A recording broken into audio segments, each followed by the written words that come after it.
नमो भगवते वासुदेवाय। शौनक उवाच अश्वत्थाम्नोपसृष्टेन ब्रह्मशीर्ष्णोरुतेजसा उत्तराया हतो गर्भयीशेनाजीवितः पुनः। तस्य जन्म महाबुद्धेः कर्माणि च महात्मनः निधनं च यथैवासीत् सप्रेत्य गतवान् यथा।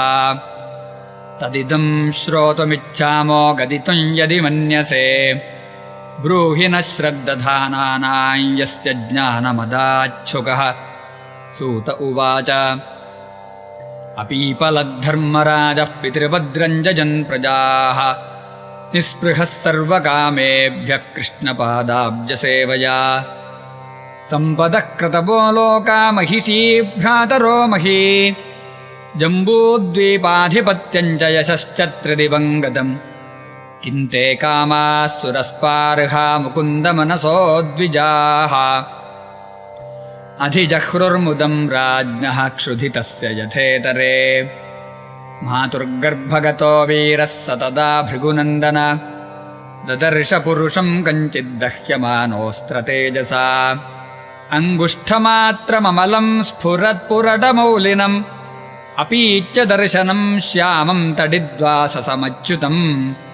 श्रीमद्दीर्घचतुर्बाहुं तप्तकाञ्चनकुण्डलं क्षतजाक्षं गदापाणिमात्मनः सर्वतो दिशम् परिभ्रमन्तमुल्काभां भ्रामयन्तं गदां मुहुः। अस्त्रतेजस्वगदया नीहारमिव गोपतिः विधर्मन्तं सन्निकर्षे पर्यैक्षतक इत्यसौ। विधूय तदमेयात्मा भगवान् धर्मगुब्विभुः मिषतो दशमासस्य तत्रैवान्तर्दधे हरिः। ततः सर्वगुणोदर्के सानुकूलग्रहोदये जज्ञे वंशधरः पाण्डोर्भूयः पाण्डुरिभूजसा। तस्य प्रीतमना राजा विप्रैर्धौम्यकृपादिभिः जातकं कारयामास वाचयित्वा च मङ्गलम्। हिरण्यङ्गां महीं ग्रामान् हस्त्यश्वान् नृपतिर्वरान् प्रादात्स्वन्नं च विप्रेभ्यः प्रजातीर्थे सतीर्थविद। तमोचुर्ब्राह्मणास्तुष्टा राजानं प्रश्रयान्वितम् एष ह्यस्मिन् प्रजातन्तौ पुरूणां पौरवर्षभा। दैवेनाप्रतिघातेन शुक्ले संस्थामुपेजुषि रातो वोऽनुग्रहार्थाय विष्णुना प्रभविष्णुना। तस्मान्नाम्ना विष्णुरात इति लोके बृहच्छ्रवाः भविष्यति न सन्देहो महाभागवतो महान्। युधिष्ठिर उवाच अप्येष वंश्यान् राजर्षेन् पुण्यश्लोकान् महात्मनः अनुवर्तितास्विद्यशसा साधुवादेन सत्तमाः। ब्राह्मणा ऊचुः पार्थप्रदापिता साक्षादिक्ष्वाकुरिव मानवः ब्रह्मण्यः सत्यसन्धश्च रामो दाशरथिर्यथा। एष दाता शरण्यश्च यथा ह्यौषीनरश्मिभिः यशोभितनिता स्वानां दौष्यन्तिरिव यज्जना। धन्विनामग्रणीरेष तुल्यश्चार्जुनयोर्द्वयोः हुताश इव दुर्धर्षः समुद्र इव दुस्तरः। मृगेन्द्र इव विक्रान्तो निषेव्यो हिमवानिव तितिक्षुर्वसुधेवासौ सहिष्णुः पितराविव। पितामहसमः साम्ये प्रसादे गिरिशोपमः आश्रयः सर्वभूतानां यथा देवो रमाश्रयः।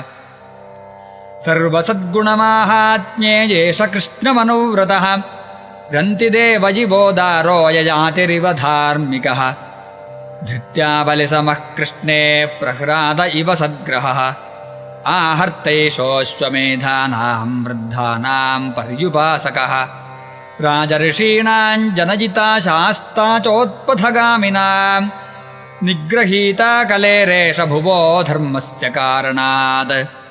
तक्षकादात्मनो मृत्युं द्विजपुत्रोपसर्जितात् प्रपत्स्यत उपश्रुत्य मुक्तसङ्गः पदं हरेः।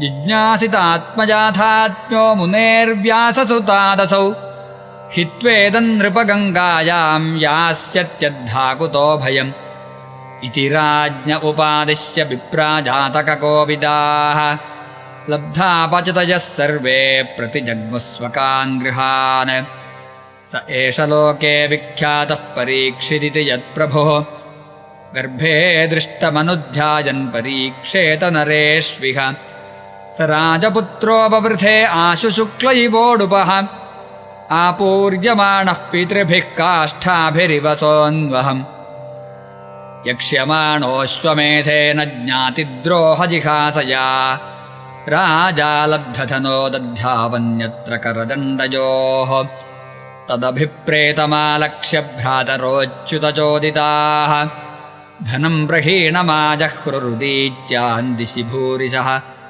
तेन संभृतसंभारो धर्मपुत्रो युधिष्ठिरः वाजिमेधैस्त्रिभिर्भीतो यज्ञैः समयजद्धरिम् आहूतो भगवान् राज्ञा याजयित्वा द्विजैर्नृपम् उवास कतिचिन्मासान् सुहृदां प्रियकाम्यया ततो राज्ञाभ्यनुज्ञातः कृष्णया सह बन्धुभिः यजो द्वारवतीं ब्रह्मन् सार्जुनो जतुभिर्वृतः इति श्रीमद्भागवते महापुराणे पारमहंस्यां संहितायां प्रथमस्कन्धे नैमिषेयोपाख्याने परीक्षिज्जन्माद्युत्कर्षो नाम 12 सर्वत्र गोविन्दनामसङ्कीर्तनम् गोविन्द गोविन्द।